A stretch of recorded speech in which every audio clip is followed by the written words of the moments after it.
Hello friends, students अड्डा में आप सभी का स्वागत है। अकाउंटिंग इक्वेशन के पार्ट 2 में आज हम लोग बात करेंगे बिजनेस के ट्रांजैक्शन और उसके इम्पैक्ट के बारे में और जानेंगे कि बिजनेस में जो भी ट्रांजैक्शन होते हैं उसका हमारे बिजनेस पे क्या इम्पैक्ट होता है। उससे पहले मैं आपको ये बता दूं कि हम लोगों ने अपने फर्स्ट एपिसोड में क्या सीखा था, क्या जाना था, ताकि जो भी आज हमारा ये वीडियो फर्स्ट टाइम देख रहे हैं उसे भी ये सेशन समझ में आए। हम लोगों ने जाना था कि अकाउंटिंग इक्वेशन क्या होता है। ठीक है, तो आज मैं एक बार आपको फिर बता देता हूँ कि अकाउंटिंग इक्वेशन होता क्या है। It is a mathematical expression which shows that the assets and liability of a firm are equal. ये हमें ये बताता है कि एक फर्म की जो एसेट्स होती है और जो लाइबिलिटी होती है वो बराबर होती है, इक्वल होती है। ठीक है, तो उसके फार्मूला कुछ इस तरीके से है। Assets equal to liabilities plus owner's equity. यहाँ ऑनर्स इक्विटी भी एक तरीके की लाइबिलिटी होती है जो ऑनर अपना पैसा फर्म में लगाता है। ठीक है, तो ये भी एक लाइबिलिटी है। तो लाइबिलिटी ऑनर्स इक्विटी अगर 1,00,000 रुपए है कंपनी की, तो एसेट्स भी कंपनी की 1,00,000 रुपए होगी। ये आपको जान के रखना है। यही हम सारे अकाउंटिंग इक्वेशन में इसी बात को हम लोग जानेंगे और समझेंगे। आइए तो अब कंपनी के एसेट्स और लाइबिलिटी के बारे में जानते हैं। ठीक है, तो चलिए स्टार्ट करते हैं करेंट एसेट्स से। Cash, bank, debtors, bills, receivables, stock, prepaid expenses, accrued income, ये सारे कंपनी की करेंट एसेट्स होती हैं। ठीक है, furniture, land, building, machinery, investment, ये कंपनी की फिक्स एसेट्स है। पेटेंट, ट्रेडमार्क्स, गुडविल, ये सारे इंटेंजिबल एसेट्स हैं। तो ये तो हो गई एसेट्स की बात है। ये देख लेते हैं liability. Creditor, bills payable, bank overdraft, outstanding expenses, income received in advance, ये सारी करेंट लाइबिलिटीज़ हैं। बैंक लोन, मॉर्गेज, ये लॉन्ग टर्म लाइबिलिटीज़ होती हैं। रिजर्व फंड, ऑनर्स इक्विटी, ये भी एक तरह की लाइबिलिटीज़ ही होती हैं कंपनी की। तो ये हो गए एसेट्स एंड लाइबिलिटी के बारे में। इसको हमने डिटेल में अपने फर्स्ट एपिसोड में जाना था। अगर आपको इसके बारे में कोई भी डिटेल चाहिए तो आप हमारा फर्स्ट वीडियो देख सकते हैं, उसमें आपको इस डिटेल में इसको हमने डिस्कस किया था। कुछ पॉइंट्स हैं जो कि आपको याद रखनी है। अगर आप इसे याद रखते हो और अच्छे से समझते हो तो आपको ये चैप्टर जो कि अकाउंटिंग इक्वेशन आपको समझने में काफ़ी आसानी होगी। तो आइए देख लेते हैं ये लॉस, एक्सपेंस एंड ड्राइंग। ठीक है, किसी भी कंपनी में अगर कोई लॉस होता है या कोई एक्सपेंसेस करते हैं या ड्राइंग क्या होता है, जो ऑनर कैपिटल लगाता है अपनी बिजनेस में। सपोज उन्होंने 1,00,000 रुपये लगाया, लेकिन उसने अगर पर्सनल यूज़ के लिए उसमें से कुछ भी पैसा निकाला तो उसे ड्राइंग कहते हैं। ऑनर्स अगर कोई भी पैसा या कोई एसेट्स अपनी बिजनेस से निकालता है तो उसे हम लोग ड्राइंग कहते हैं। ठीक है, तो ऐसे कंडीशन में अगर वो 1,00,000 लगाता है, अगर 10,000 निकाल रहा है तो वो 10,000 निकल जाएगा, कैपिटल घट जाएगा। यानी अगर 1,00,000 लगाया तो अब कैपिटल 90,000 ही रह गया। तो हमेशा क्या होता है, लॉस, एक्सपेंसेस या ड्राइंग, इस कंडीशन में कैपिटल डिक्रीज होता है, कैपिटल घटता है। और प्रॉफिट, इनकम या गेन, कोई भी गेन हो, प्रॉफिट, इनकम या कोई भी गेन हो, तो ऐसे में कैपिटल बढ़ता है। ये इम्पैक्ट होता है कैपिटल पे। लॉस, एक्सपेंसेस, ड्राइंग पे कैपिटल डिक्रीज होता है, प्रॉफिट, इनकम और गेन पे कैपिटल इंक्रीज होता है। ये बात आपको हमेशा याद रखना है, जो कि बेसिक पॉइंट है। दो बातें, एक ऑनर जो कि बिजनेस से डिफरेंट होता है, अलग होता है, बिजनेस में जो पैसा लगाता है वो एज ए लाइबिलिटी ट्रीट होगा। और दूसरा, अगर लॉस, एक्सपेंसेस और ड्राइंग करते हैं तो कैपिटल डिक्रीज होगा। अगर बिजनेस में प्रॉफिट, इनकम या गेन होता है तो कैपिटल इंक्रीज होगा। तो आइए अब हम लोग जानते हैं बिजनेस ट्रांजैक्शन एंड इसके इम्पैक्ट को। ठीक है, मैं आपको बता दूं कि बिजनेस में कोई भी ट्रांजैक्शन होते हैं उसके 2 इम्पैक्ट होते हैं और कभी कभी 3 इम्पैक्ट होते हैं। तो अभी जो मैं आपको बताने जा रहा हूँ वो जिसके 2 इम्पैक्ट है, लेकिन जैसे जैसे आगे बढ़ूंगा आपको 3 इम्पैक्ट वाले भी एग्जाम्पल दिखेंगे। तो पहला एग्जाम्पल है, mister x started business with cash ₹5 lakh. Mister x है जो एक बिजनेस स्टार्ट कर रहा है 5 लाख रुपए से। तो आइए देखते हैं इसका बिजनेस पे क्या इम्पैक्ट होगा। आइए मैं आपको एक एग्जांपल देके बताता हूँ। सपोज आपने 10,000 रुपये अपने फ्रेंड से उधार लिए, तो आपके ऊपर क्या इम्पैक्ट हुआ? आपके पास 10,000 रुपये कैश आया, कैश बढ़ गया आपके पास, और एक इम्पैक्ट ये हुआ कि आपके पास कर्ज बढ़ा, लाइबिलिटी बढ़ी। आपको वो 10,000 अपने फ्रेंड को लौटाने हैं, देने हैं। तो एक तरफ कैश बढ़ा और एक तरफ लाइबिलिटी बढ़ी। ठीक कुछ इसी तरीके के बिजनेस में भी इम्पैक्ट हो रहा है। देखिए, एक तरफ जैसे ही मिस्टर एक्स ने बिजनेस में पैसा लगाया तो कैश बढ़ गया बिजनेस में, और दूसरे साइड लाइबिलिटी भी बढ़ गई बिजनेस में। इस लाइबिलिटी को हम लोग कैपिटल बोलते हैं। फर्म में जो भी पैसा ऑनर या बिजनेसमैन लगाता है उसे हम लोग कैपिटल बोलते हैं, जो कि एक तरीके की लाइबिलिटी है फर्म के लिए।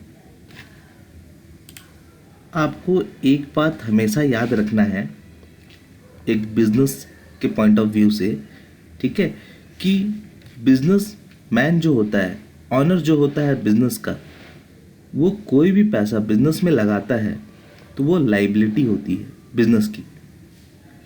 ओके, वो पैसा बिजनेस में इसीलिए लगाता है ताकि उसे फ्यूचर में प्रॉफिट अर्न हो सके, वो कुछ प्रॉफिट कमा सके।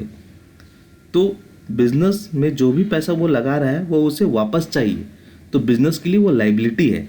तो जब भी वो पैसा लगाएगा, सपोज यहाँ इस बिजनेस में उसने 5 लाख लगाया, तो 5 लाख कैश बिजनेस में बढ़ गया और साथ ही साथ बिजनेस में लाइबिलिटी बढ़ गई, जिसे हम लोग कैपिटल बोलते हैं।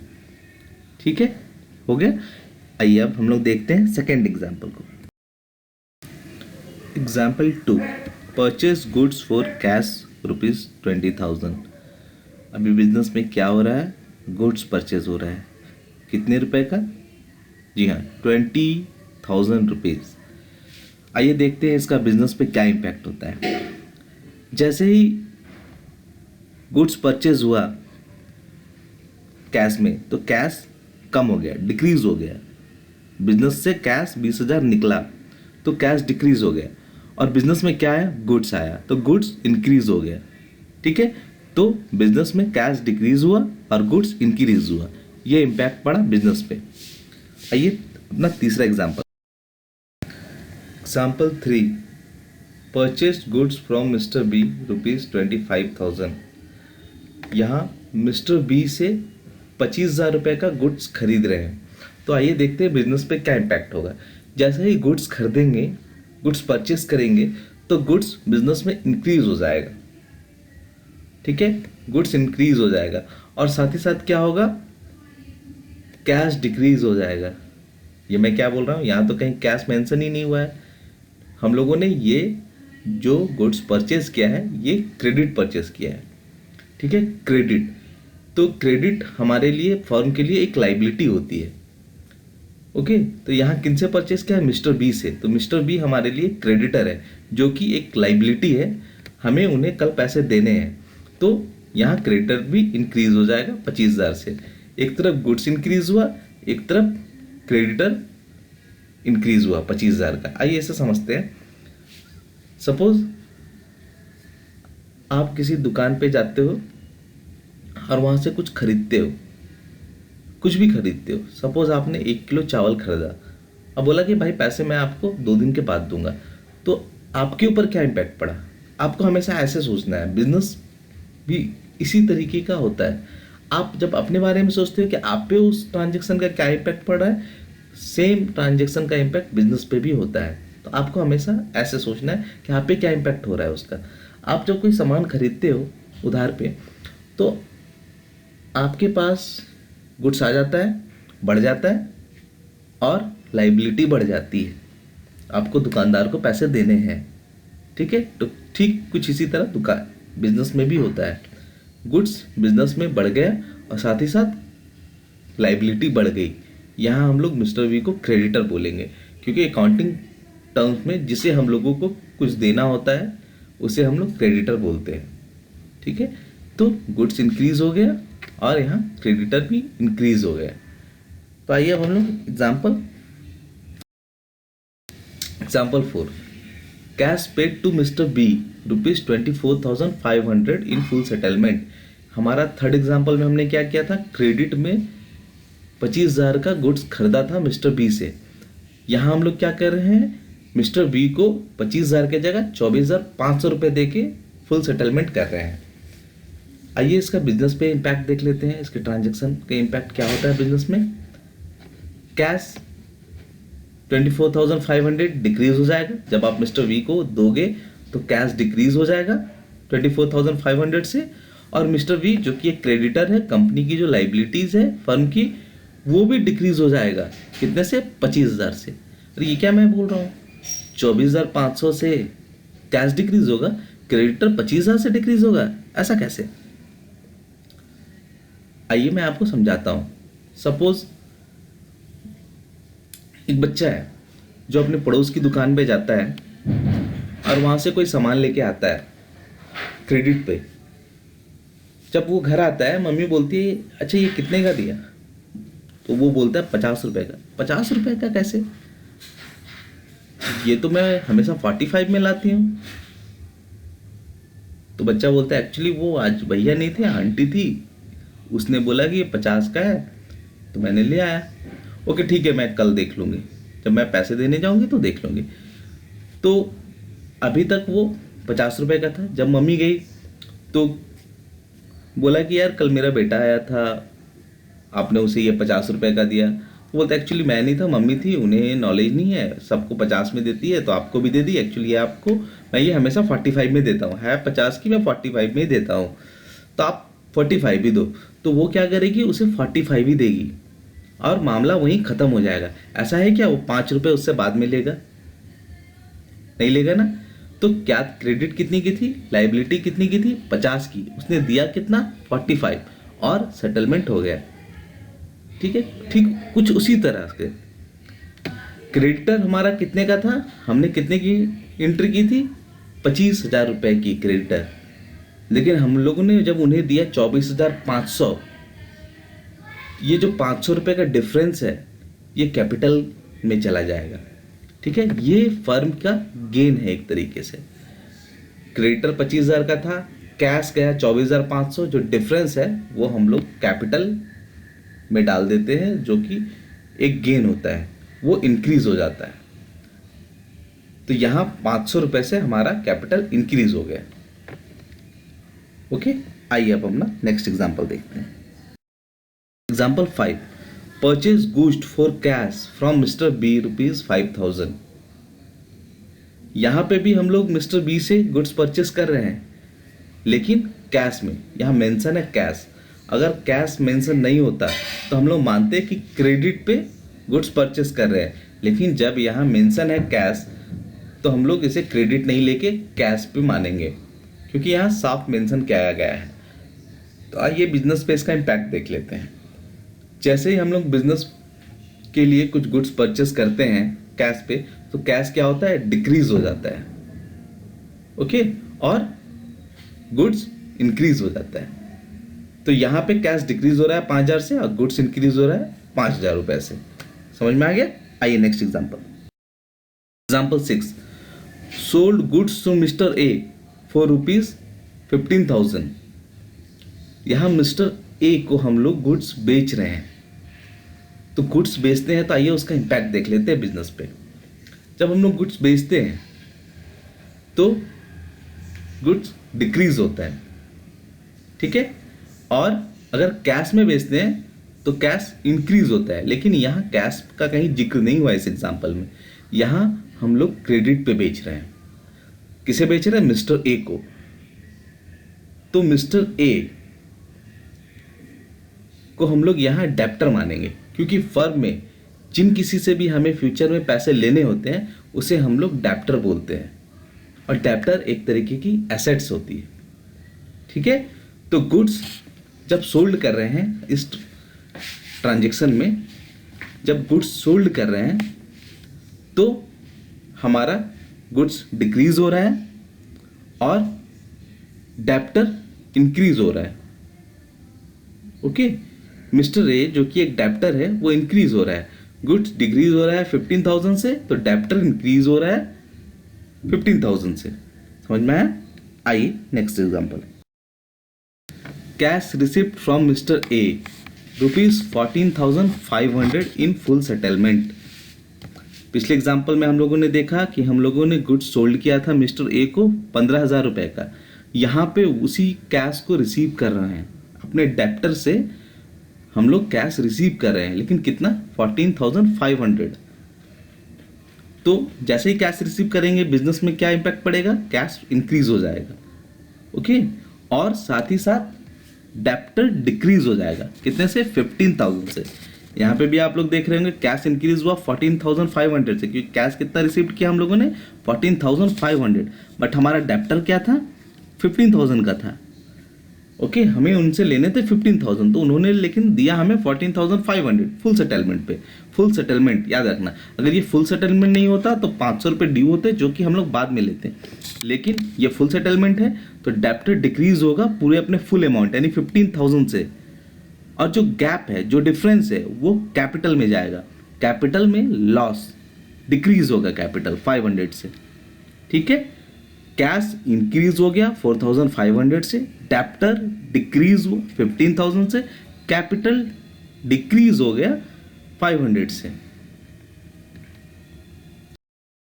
Example 8, sold goods to ABC limited for cash ₹19,000 costing ₹20,000। यहां क्या हो रहा है? एबीसी लिमिटेड जो है उनको गुड्स सोल्ड किया जा रहा है, सेल किया जा रहा है कैश में 19,000 रुपीस में सेल किया जा रहा है। 20,000 जिसकी कॉस्ट है उसको 19,000 में सेल किया जा रहा है एबीसी लिमिटेड को कैश में। आइए उसका इम्पैक्ट देखते हैं। जब आप कुछ सेल कर रहे हो, गुड्स को सेल कर रहे हो, तो गुड्स क्या हुआ? बिजनेस से डिक्रीज हो गया। ओके, और चूंकि ये कैश सेल है तो कैश इंक्रीज हो गया। गुड्स कितने की थी? 20,000 की, तो 20,000 गुड्स डिक्रीज, कैश कितना रिसिप्ट हुआ? 19,000। 19,000 कैश इंक्रीज, और जो डिफरेंस है वो कैपिटल में जाएगा। कैपिटल में लॉस हो रहा है, इसीलिए कैपिटल डिक्रीज। 20,000 की गुड्स है, 19,000 में बेच दी, 1,000 रुपए का लॉस, कैपिटल डिक्रीज हो जाएगा 1,000 रुपए से। ओके, आइए next example. Example 9, sold goods to mister Ram for cash ₹22,000 costing ₹20,000।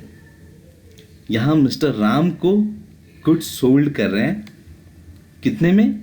22,000 में। कॉस्टिंग क्या है गुड्स की? 20,000।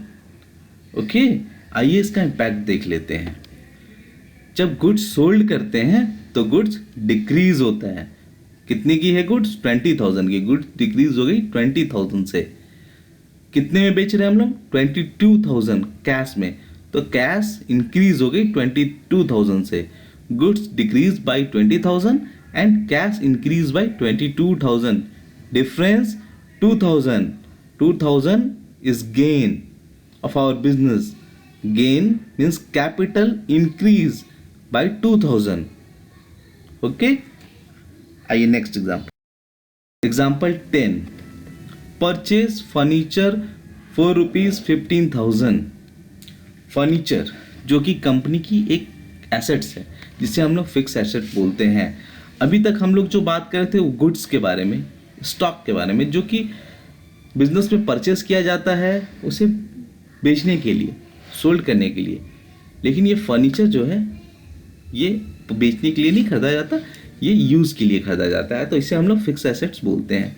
तो ये उसकी इंट्री देखते हैं, उसका क्या इम्पैक्ट होता है जब फर्नीचर परचेज हो रहा है बिजनेस में।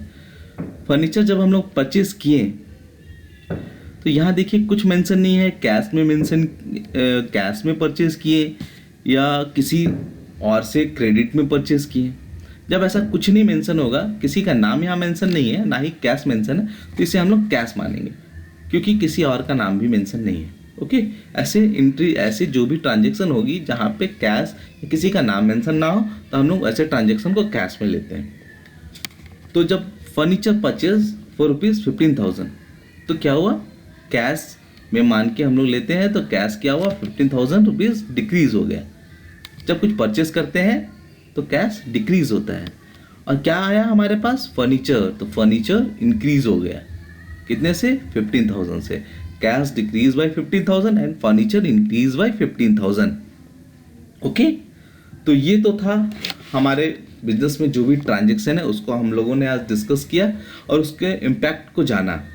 तो नेक्स्ट क्लास में मैं आप बिजनेस में जो भी ट्रांजेक्शन होते हैं, ठीक है, और उसका जो भी इम्पैक्ट पड़ता है उसे मैं एक प्रॉब्लम लेकर समझाऊंगा, एक प्रैक्टिकल प्रॉब्लम जिसे मैं सॉल्व करके आपको दिखाऊंगा कि उसका ओवरऑल क्या इम्पैक्ट पड़ता है। अभी तो हम लोगों ने अलग अलग सारे एग्जांपल्स को देखा, अब मैं सारे एग्जांपल्स को जोड़ के एक जगह एसेट्स और लायबिलिटी को दिखाऊंगा कि वो कैसे रिफ्लेक्ट करते हैं, जो भी ट्रांजैक्शन होते हैं उनका क्या रिफ्लेक्शन होता है उस एसेट और लायबिलिटी पे, वो आखिर इक्वल होते कैसे हैं, इक्वल रहते कैसे हैं। अभी तक आपने जो देखा उससे आपने सारे ट्रांजैक्शन को समझ गए, ट्रांजैक्शन को कैसे ट्रीट करना है बिजनेस में आपने वो समझ लिया।